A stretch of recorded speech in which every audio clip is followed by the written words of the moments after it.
Here's a hard truth about running.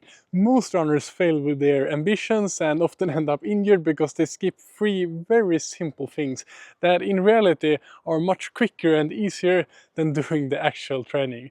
And the thing is, if you do these three things I will talk about today right, you massively increase your chances of staying consistent in your running, actually enjoying your running and reaching your potential, and of course staying injury-free throughout the year. For me as a coach and physiotherapist, this is honestly a bit frustrating because I see the exact same pattern every single year. People have very high ambitions, they're ready to train hard, and they care about the running, but they still skip this easy part that actually plays such a big role in whether you will succeed or not. And the funny thing is that these things takes very little time and effort compared to all the hours you'll spend training throughout the year. In many ways, doing these simple things is actually much easier than the running itself. Still, most runners completely skip it. So let's get ahead of most other runners and go through the 3 simple steps that will give you the best possible chance of making the upcoming year your best running year yet.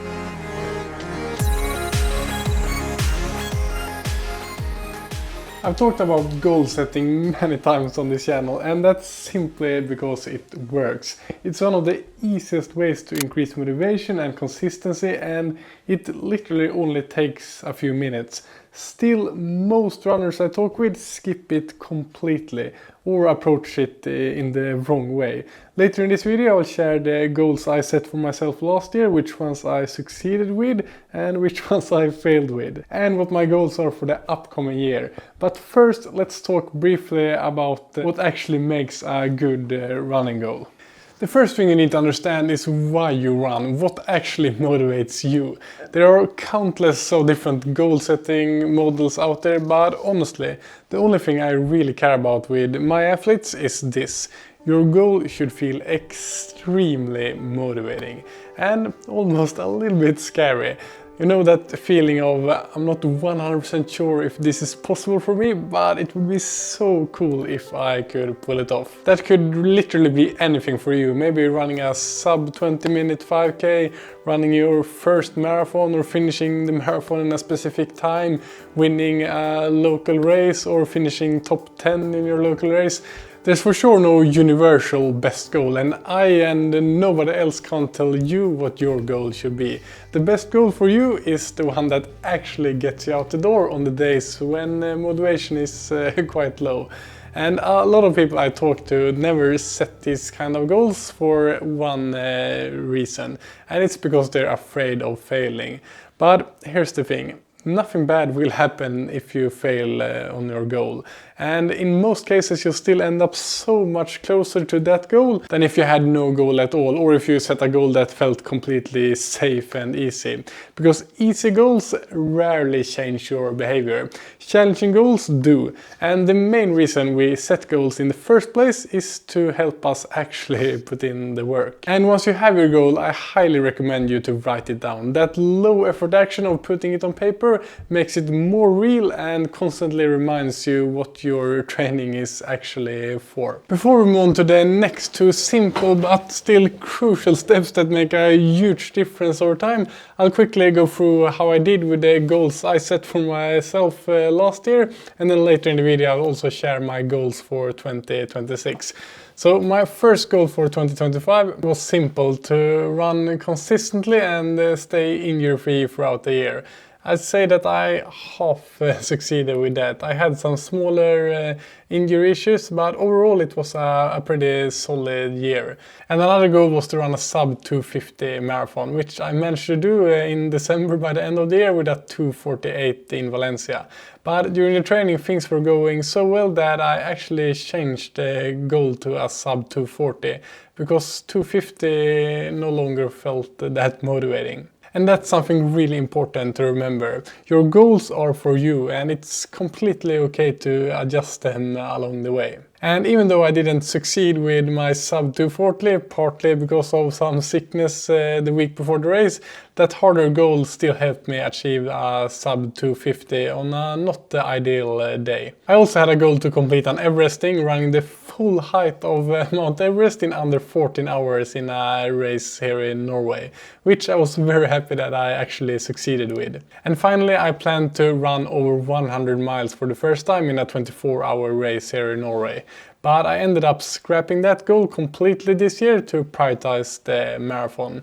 So that are my goals for the year. As you can see, not perfect. I changed things around and even scrapped one goal completely.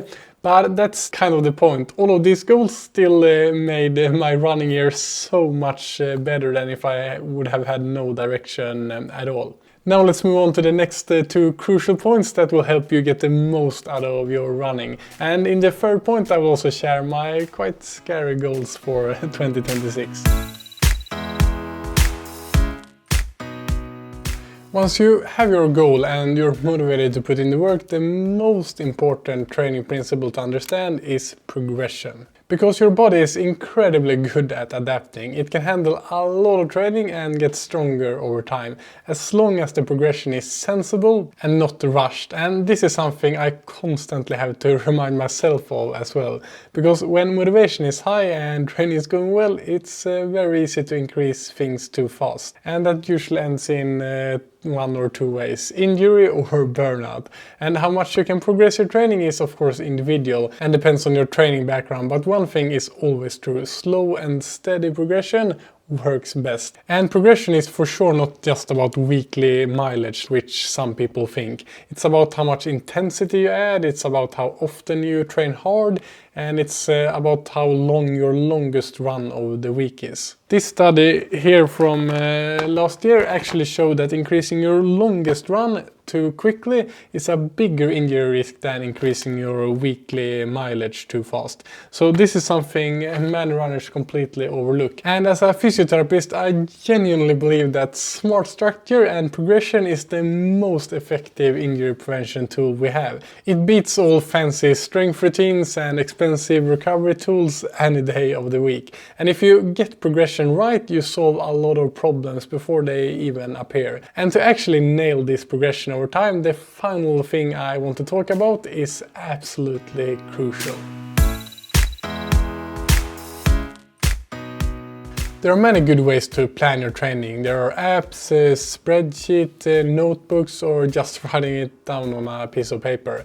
Most of these work well, but the important thing is that your planning system is simple enough that you actually use it. As soon as planning feels overcomplicated or overwhelming, most runners just stop doing it, and that's why I created my own training planner spreadsheet. It gives me the overview of my training that I need without turning planning into a full-time job. I'll show you exactly how I use it and walk you through my planning process, but the same kind of principles apply no matter what system you prefer to plan your training in. I always start here in this column here with writing down my goals for the year. And this is so important, as mentioned, because your goals should guide how you train. And as I say a lot on this channel, you get good at what you actually train at. When writing down your goals and seeing them every time you plan your training, it keeps your training specific and intentional towards your goals. And your goals should guide every single decision in your training plan. So these are my goals for 2026. The most important one is yet again to stay consistent and injury-free throughout the year. That goal always comes first for me, and it might sound obvious, but it's important to have there because it makes it real for myself that this goal trumps everything else. I love running and training, and I do not want any ambitious goal to get in the way of that and cause me some long-term harm or injuries. After that, I have decided to focus more on shorter distances this year. No marathons, no ultras. I am 34 years old now, and I realized that if I want to run faster times on shorter distances, now is probably the time. So coming from an orienteering and trail running background, fast road races are far from my biggest strength, but that is exactly why these goals motivate me right now, because they push me to work on things I can still improve on and become better than I've ever been before, and that's motivating for me. So my goals are to run a sub 16 minutes for a 5k, sub 33 minutes for 10k, sub 1:14 for the half marathon. And then one goal that is a bit different but very close to my roots, and that is to win Jörmelöpet, a brutal forest and mud race here in my hometown. I run everywhere, and that goal helps me keep some trail and forest running as a part of my training, which I still love so much. And once the goals are clear, I move on to this yearly overview. Here I put in the races and important events, and this helps me keep a big picture and avoid stacking too many hard periods on top of each other. But the main planning happens in here within this column. Here I plan my day-to-day training, and I usually plan 1 month at a time. I found that to be sort of a sweet spot, because if you plan shorter time periods, it feels like a constant chore and something you need to do all the time. And planning for longer time stretches than that usually leads to you having to replan a lot along the way. And remember, a plan is a guide, not a rule book. Life will happen, and that's fine. The goal is not perfection, but to have a direction in your training. That rhymed. That was not intentional. In these columns here, I'll write the session and roughly how much time I spent in the different heart rate zones. On the right here, the spreadsheet automatically calculates total training time, training load, and something I call training stress balance. This gives me an estimate of how demanding each day and each training week is. It is also color-coded. The harder it is, the more red it gets. And what I like about this is that it makes it very easy to see different patterns in my training, and it gives me a quick visual overview of my training load. How I plan my training is that I usually start by putting in races or key sessions first, since all other training should support those. Then I work backwards, always keeping progression and recovery in mind when I go through my planning. Having clear goals and respecting progression and using a simple plan like this does not mean everything will go perfectly, but it will dramatically increase your chance of staying consistent, staying healthy, and actually improve over time. If you want to use this exact training planner, it is available for all of my members in the GW Training Squad on my Patreon. And there you can also get access to my pre-made training plans for different distances and training levels, with detailed video instructions, strength workouts for runners, and a growing library of tools to help you get more out of your training and running. You can find a link in the description if you want to check that out. But no matter what system you use, just take a bit of time now to set good goals, respect progression, and create a simple plan. I promise you that your future running self will thank you. Train smart, have fun, and I will see you in the next video.